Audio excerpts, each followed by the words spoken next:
Falando um pouco sobre a forma que as pessoas interpretam as letras, as minhas letras e tudo mais, normalmente eu não costumo explicar, por isso que esse vídeo é um vídeo especial. Salve gangue, Matei na área, fui convidado novamente pro canal B-King, tô aqui pra trocar uma ideia com vocês sobre a minha música mais polêmica, a mais misteriosa do disco Máquina do Tempo, 777666. A única coisa que eu peço em troca de você é pra você deixar o seu like, se inscrever no canal e vamos que vamos. Falando quem é o 777 e quem é o 666. Muita gente me pergunta isso, qual é o significado, o simbolismo por trás dos números. Eu sou uma pessoa fascinada por números, tenho muitos números tatuados. Dentro das coisas que eu faço, sempre tem números envolvidos, porque eu realmente acredito neles. Esses dois números, eles representam dois matuês diferentes. Vamos lá, eu sou uma pessoa que eu luto com a dualidade no dia a dia. No mesmo dia eu tenho alteração de humor muito grande, principalmente em relação à minha música. No dia que eu escrevi essa música, tava sendo um dia bem difícil pra mim, assim, comigo mesmo. E eu busquei justamente explorar essa emoção, busquei explorar esse sentimento, que era algo que eu não tinha feito ainda na minha música. Foi a primeira vez que eu resolvi abordar um tema mais sombrio e mais pessoal dentro de um som. A letra começa: andam dizendo que o tu é o demônio, tudo que ele escreve te consome. Não vai se deixar levar pelo som, é no detalhe que o diabo se esconde. Esse primeiro trecho tá falando sobre o lado mal realmente do Matuê, o lado mais malicioso, que quer fazer com que a música dele entre na cabeça de todo mundo e não saia e fique impregnado dentro da cabeça de todo mundo. Ao mesmo tempo, esse Matuê E caraca, é difícil, hein, galera? Essa música é um pouquinho difícil, mas vamos que vamos, tem coisa pra falar aqui, hein? Pra ser sincero, eu nem sei bem por que eu falei que eu era o demônio, tá ligado? Eu acho que é assim que eu gosto de imaginar quando eu tô na frente do microfone. Que eu realmente vou vir diabrado, cuspindo fogo mesmo e lançando um som que a rapaziada vai querer ouvir. Eu acho que isso já encaixa na segunda frase, que é tudo que ele escreve te consome. Tudo que eu tento escrever, tudo que eu escrevo, tudo que eu gravo, eu faço justamente pra ficar preso na cabeça da rapaziada. Eu sempre tô em busca disso, então de que maneira fazer isso do que declarar o óbvio através da letra, né? Então acredito que foi por isso que eu escrevi esse trecho. Em seguida tem: não vai se deixar levar pelo som, é no detalhe que o diabo se esconde. O diabo realmente tem várias maneiras de atentar as pessoas, né? Então você tem que ficar prestando atenção nos detalhes pra você não cair na cilada e na armadilha do capiroto, que nesse caso sou eu. A partir do refrão, rapaziada, eu falo: depois que o sangue escorreu no chão, não tinha mais o que fazer. Nessa hora eu tava pensando em algo muito violento, muito gráfico na minha cabeça, já pra encaixar dentro da estética do som. E depois que eu gravei, eu acabei notando que aquilo parecia realmente um ritual satânico. Mas eu resolvi não tirar, porque eu sou rock and roll mesmo e é isso, fé.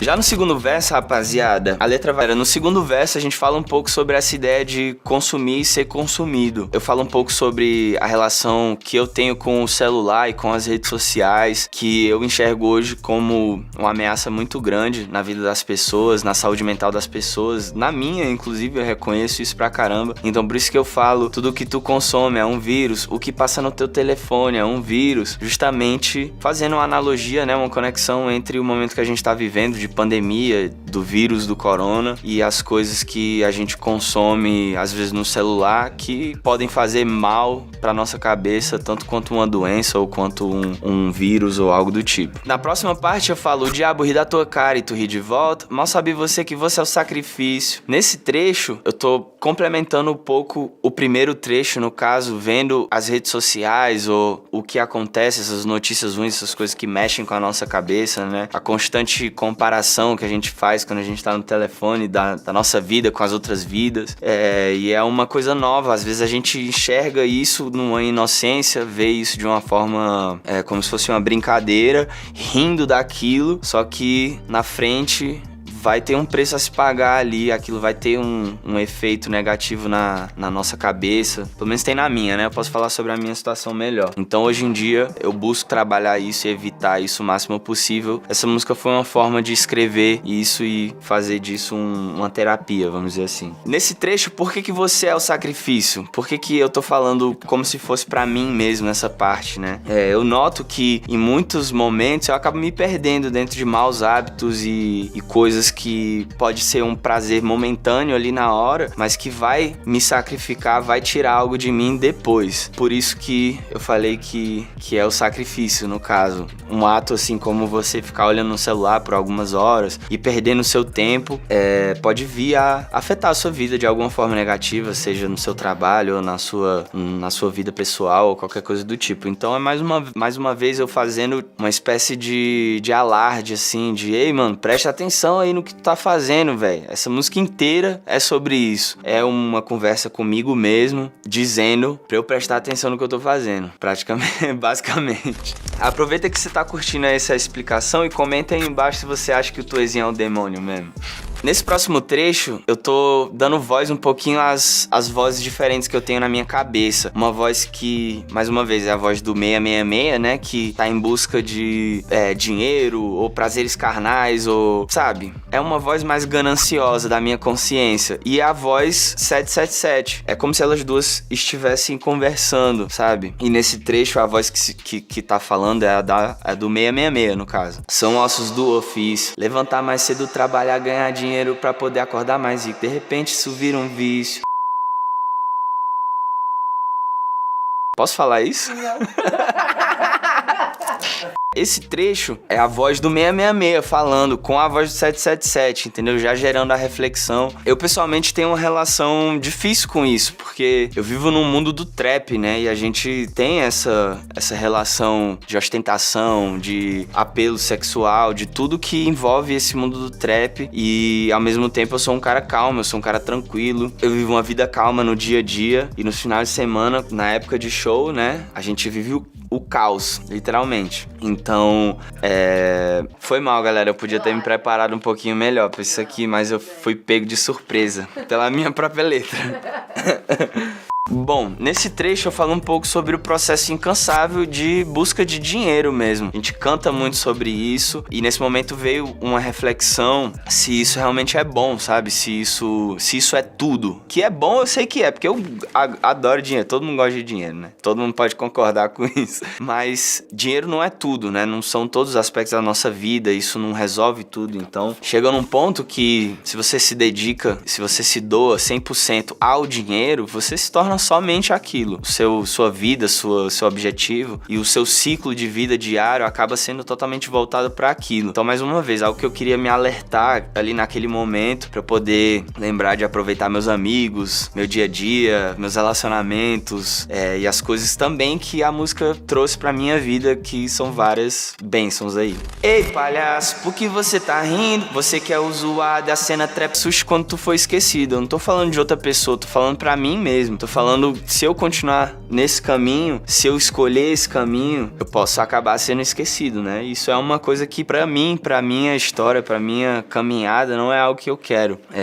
Eu busco mudar realmente a forma das pessoas de enxergarem o mundo e de uma forma bem simples, né? Eu faço isso como se fosse uma brincadeira, trazendo uma reflexão fácil de absorver pra rapaziada. Acho que é essa a visão. Eu falo, ei, palhaço, por que você tá rindo? Eu tô falando de eu mesmo, no caso. Tô me chamando de palhaço nesse trecho, porque eu sou o palhaço do circo, que eu tô dizendo que é o trap. No caso, o trap pode ser várias coisas, mas em vários aspectos as pessoas estão assistindo a gente, esperando a gente fazer alguma coisa, a gente fazer alguma besteira muitas vezes, que é o que a galera espera da gente. Mais uma vez, essa letra que eu escrevi como um manual tipo de cuidado pra mim mesmo, tipo, ei mano, presta atenção aí no que tá fazendo, presta atenção nas tuas ações, nas tuas decisões, teu comportamento, justamente pra você não ser esquecido, pra você não ser esse palhaço do circo, entendeu? É mais ou menos essa visão que eu quis passar nesse trecho. A galera tá esperando você cair no erro, né? Ainda mais a gente que é artista e faz um trabalho público, assim, pra muitas pessoas, as pessoas estão esperando você cair no erro. E muitas vezes eu me senti